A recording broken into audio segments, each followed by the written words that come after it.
toutes et à tous, j'espère que ça va, qu'il fait beau. Donc aujourd'hui, nous allons faire France.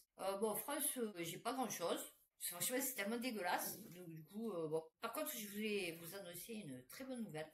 C'est que normalement, je suis prise à France Bénévolat. Donc j'ai été reçue hier par la trésorière, qui est administratif, je sais pas quoi, au CRIA, là où je suis. Franchement, j'étais trop contente, elle m'a fait que des compliments. Elle m'a dit, on le voit, que vous avez, voilà, que vous êtes une bonne personne et tout, et que vous êtes assez dynamique, que vous êtes, bon, et vous n'avez pas de problème pour l'oral, quoi, le relationnel et tout. Donc elle me dit, moi j'ai besoin de personnes comme vous, donc vous allez être un peu là, parce que France Bénévolat, ça regroupe, je vais vous dire ça, c'est dans Wikipédia. Depuis 2003. Donc là, je vais rencontrer le président, s'il te plaît. Voilà, pour vocation de développer le bénévolat dans les associations par la réalisation de 3 missions, la mise en relation entre bénévoles et associations, l'accompagnement des associations dans l'animation de leurs bénévoles et la promotion du bénévolat. Donc elle m'a dit que je ferai plein de petites missions, que ce soit des événements, de la promotion, du secrétariat, Donc voilà, je suis très contente. Quoi, hein, vous voyez, quand on fait du bien, hein, on est récompensé, malgré tout ce que les autres peuvent dire. Donc voilà, je suis super contente. Mon fils, il vient d'avoir son bac+2. Là, il a monté son entreprise. Pour l'instant, il fait de la prestation de service. Et après, il va basculer sur de l'achat-revente, dès qu'il aura mis un peu de pépettes de côté. Donc, je suis contente aussi, parce que bon, du coup, voilà, il se bouge un peu. Et ma fille, elle l'a trouvé pour faire un stage, puisqu'elle fait art appliqué, avec un graffeur.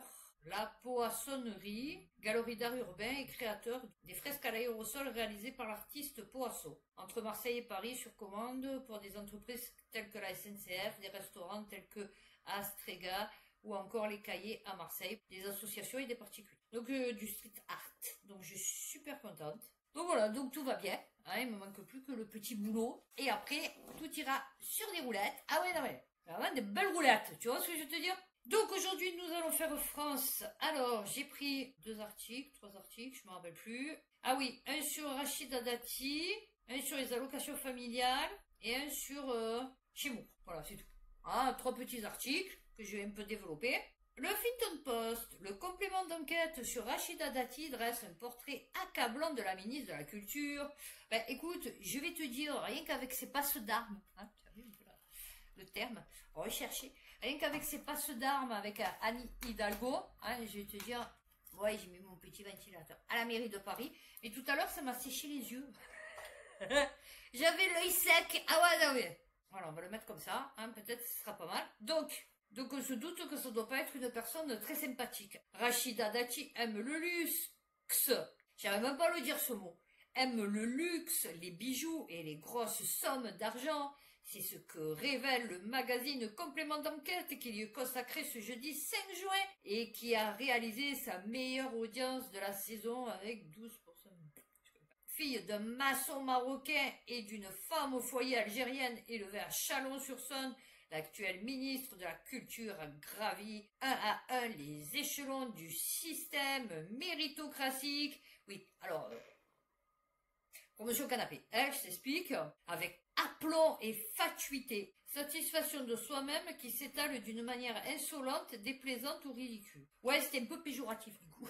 Non mais c'est bien, vous avez vu, avec moi vous apprenez des mots. Moi aussi d'ailleurs, je les apprends en même temps que vous. Volontiers qualifié de bulldozer, ah oui non. Visé par plusieurs enquêtes judiciaires pour corruption passive et trafic d'influence. Ben, c'est pour ça qu'elle est ministre de la Culture, chérie, on fait franchement. Rachida Dati est soupçonnée d'avoir perçu d'importantes liasses en échange d'un travail. Ah oui, surtout que toi tu dois pas retirer plus de 1 000 €. Tu vois ce que je veux dire? D'un travail de lobbying au Parlement européen.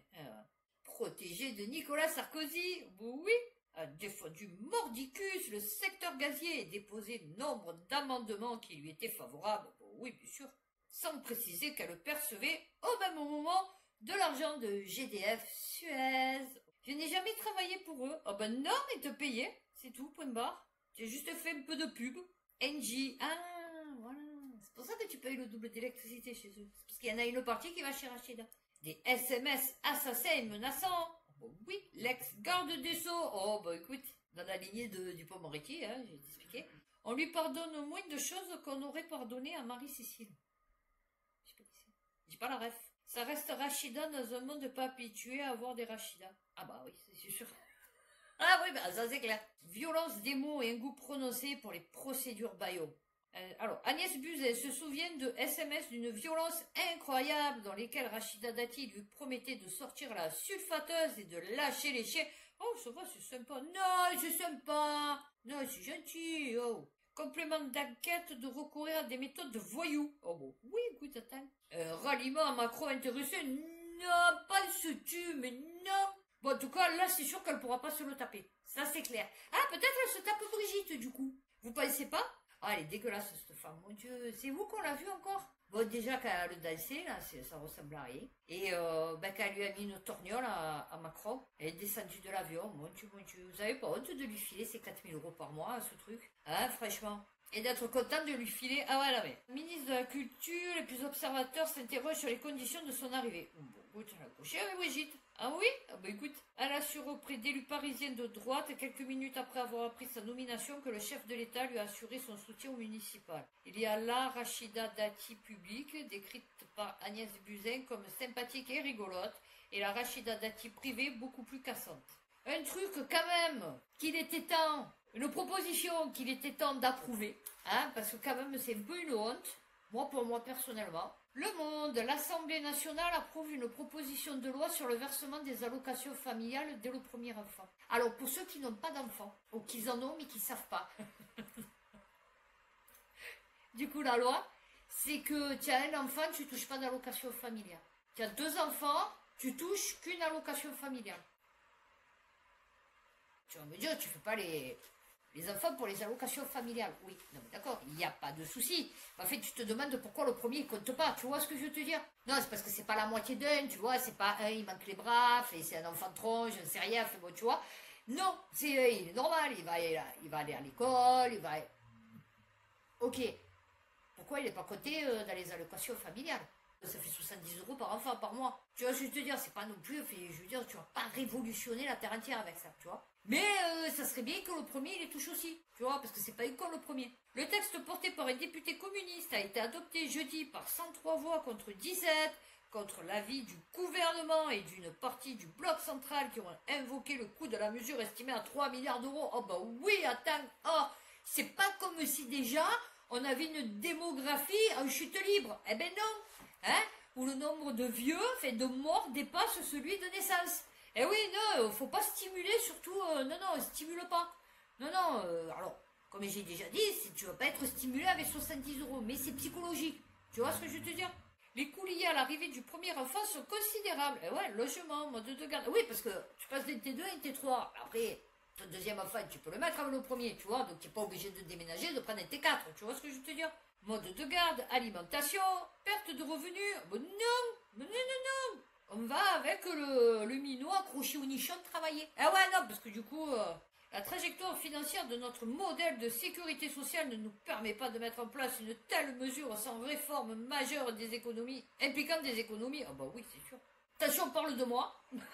À la vie. Aucun effet rétributif pour les familles les plus modestes, car mécaniquement, le versement d'allocations familiales serait absorbé par une réduction à due proportion du RSA ou de la prime d'activité. J'ai pas compris. La mesure donne... Oui, voilà, c'est ça. Alors, pour ceux qui ont RSA ou la prime d'activité, ça va être compris dedans, donc il ne faudra pas dépasser le plafond. Donc, du coup, imaginons, c'est, je ne sais rien, le RSA, c'est 695 €. Donc, avec un enfant, tu auras dedans les allocations du premier enfant, mais tu auras toujours 695 €. D'après ce que j'ai compris. Non, c'est bien. Eh oui, bien sûr, qui seraient les plus grandes bénéficiaires. Ah ouais, avec une estimation de 130 € supplémentaires en moyenne par mois pour certaines. Ah oui, non, c'est sûr. Hein, on a adopté 2 amendements du socialiste et Jérôme Gage pour aller chercher des recettes en recalculant l'assiette qui sert à déterminer les exonérations de cotisations patronales ou pour revoir certains taux réduits de contributions d'employeurs sur de l'épargne collective ou de prévoyance en entreprise. Je ne sais absolument pas de quoi il parle. La fille qui connaît pas du tout le monde du travail. Ah bah non. Non, mais c'est bien. C'est bien. Ça dépend, hein. Oui, voilà, pour les modestes, c'est bien. Mais bon, en vérité, c'est pour ceux qui sont en bas, tu vois, que c'est bien. Tu vois, parce que 130 €, ça te fait du bien à la fin du mois, tu vois, quand tu as touché 600. Mais bon, là, ça va pas dépasser. Ça sera juste l'effet. Tu vois, voilà, psychologique. Et on va finir par celui-là, France Info. Ils arrivent, ils s'installent, ils produisent, ils polluent, et ils repartent. Ah oui, là, parce que là, du coup, ils vont repartir. Dans l'Oise, la colère face à la fermeture du géant mondial de la chimie Chemours. Éviter de manger les œufs de son poulailler, d'arroser ses légumes avec l'eau des puits ou de manger les poissons de la rivière. Ouais, en fait, je fais plus rien, quoi. Non, non, mais là, la blague. En fait, il y a la campagne. Tu vois, c'est ton rêve, tu pars à la campagne, tu te dis, ouais, je pars à la campagne, les petits oiseaux, je vais pouvoir faire mon petit jardin, près d'une rivière, je vais pouvoir pêcher mes petits poissons, je vais avoir mes petites poules, tu vois, pour avoir mes petits œufs. Eh ben non. À Villers-Saint-Paul, dans l'Oise, une forte contamination aux polluants éternels a été détectée.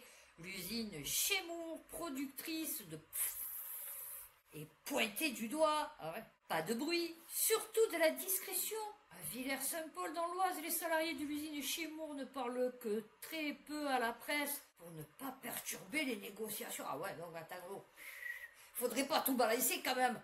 Ah ouais, parce qu'après, les pépettes, comment on fait? Non, mais attends, on est en plein licenciement, on ne veut pas trop s'exposer. Ah bon, oui. Après, une fois que c'est fini, dans 35 ans, que je serai à moitié mort des cancers de je sais pas quoi, là, je vais ouvrir ma bouche. Ah ouais, non, c'est sûr. Une fois que mes enfants, ils auront été exposés aux produits, mes petits-enfants, mes arrière-petits-enfants. Ah ouais, non. Il y a quelques mois, ils ont appris brutalement la fermeture de leur usine. Cet été, 59 personnes perdent de leur travail en des futurs RSA. Ah oui, là, parce que là, ils vont pas retrouver du boulot, je te l'ai dit. En cadre et ouvrier. Bon, encore les cadres, pourquoi pas, mais les ouvriers, c'est mort. Ah ouais, non, les ouvriers, tu es RSA, là. Ben, 59 RSA de plus. Hein, voilà. On a d'abord cru à une blague. Oh, bah oui, c'est rigolo. Hein? Le patron, il vient, il te dit, bah, tu vas être licencié. Mon Dieu, mort de rire. Non, j'ai trop une plaisanterie, toi. Ouais. Ah oui, j'ai vécu un ascenseur émotionnel. Ah bah tu vas voir, on n'a pas le temps, tu vas faire un ascenseur, niveau 4e sous-sol, parce que tu vas te retrouver à les 600 € par mois, tu vas voir. Oui, car Chemours a effectué en 2 ans à peine un virage à 180 degrés. Ah ouais, là, il est reparti. Il est comme ça, et comme ça. Ah oui, parce qu'elle a annoncé qu'elle allait s'agrandir. D'accord, 80 nouveaux emplois doivent être créés, un investissement de près de 200 millions d'euros est débloqué. De l'espoir au désenchantement. Ah ouais. Désenchanté, tous des idéaux, des mots abîmés. Ouais, je chante comme une casserole. Non, je sais. Je mets un peu plus de lumière, non, peut-être? Ah, parce que ça a tourné. Ah ouais, je bouge beaucoup, hein, vous avez remarqué? Jusqu'ici spécialisé dans la fabrication de produits pour les mousses anti-incendie. Non, c'est pas là le truc. Veut se lancer dans l'hydrogène vert. Un signal majeur pour la politique industrielle française. Roland Lescure. Ouais. Encore une flèche, lui. Hein. Ouais, d'ailleurs, il y a une flèche. Ah, regardez. Roland Lescure, il y a une flèche. Vous voyez, voilà. Ils le disent, c'est une flèche. Ah oui, il a fait le déplacement dans l'Oise. L'hydrogène, c'est à la fois l'énergie d'avenir, mais aussi l'industrie de l'avenir. Ah oui, il y a tout qu'à venir. Xavier Bertrand qui prédit même devant la caméra de France 3 Picardie des emplois dès aujourd'hui et vraiment beaucoup plus d'emplois pour demain. Ah ouais, là ouais. Ils vont sortir l'échiquier, plusieurs dizaines de millions d'euros d'aide. Ah ouais. Ah là, tu les files les aides, hein. Ah ouais, là, les aides, non pas les aides comme les euros, mais les aides, tu les files là. Là, tu dis rien, hein. Voilà. Par contre, quand c'est pour aider un handicapé, un machin, moi j'en sais rien, une femme à la rue, là, oui, c'est plus compliqué. Hein, eh oui. Tout le monde était heureux. 6000 habitants avaient perdu près de 2500 emplois. Oh, non, une catastrophe pour la commune. Oh bah oui, ils étaient 6000. Ah ouais, non, mais ils étaient 6000, c'est dire. Ah ouais, non, mais...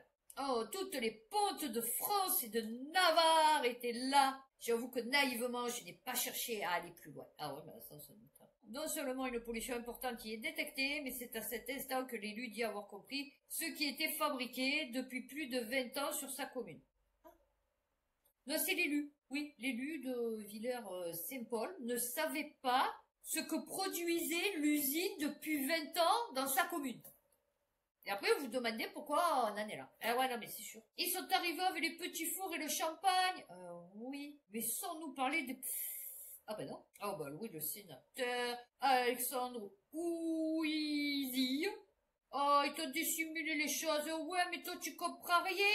Eh ouais, non, tu fais pas expert. tu fais pas expertiser, tu vois, tu demandes pas un rapport de contamination par des experts indépendants et tout, ben non, ils viennent avec des petits fours, ah ouais, du champagne, et c'est bon, et ils tombent dans la poche.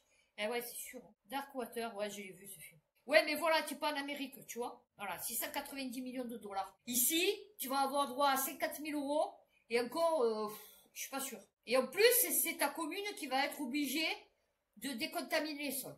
Tu vois, tout le bordel. Tu as vu? C'est là, tu es pas aux États-Unis. Eh ouais. Les gens ne peuvent plus manger d'œufs ou boire du lait. Oh, bah, écoute. 20 ans sans contrôle précis des rejets de PFAS. Voilà. Et c'est ça la phrase. La phrase te dit, ouais, on va faire une loi pour ci, une loi pour ça. Et en fait, il n'y a pas de contrôle, il n'y a rien.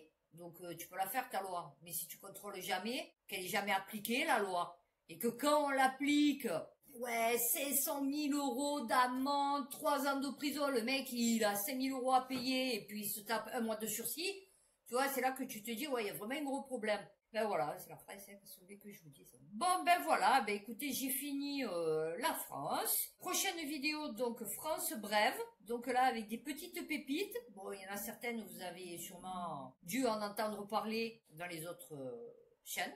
Mais bon, voilà, j'ai fait un petit, voilà. Vous voyez, j'ai regroupé une petite liste. Et donc, d'ici ma prochaine vidéo France brève, prenez soin de vous, faites attention à vous, et puis à bientôt pour une prochaine vidéo.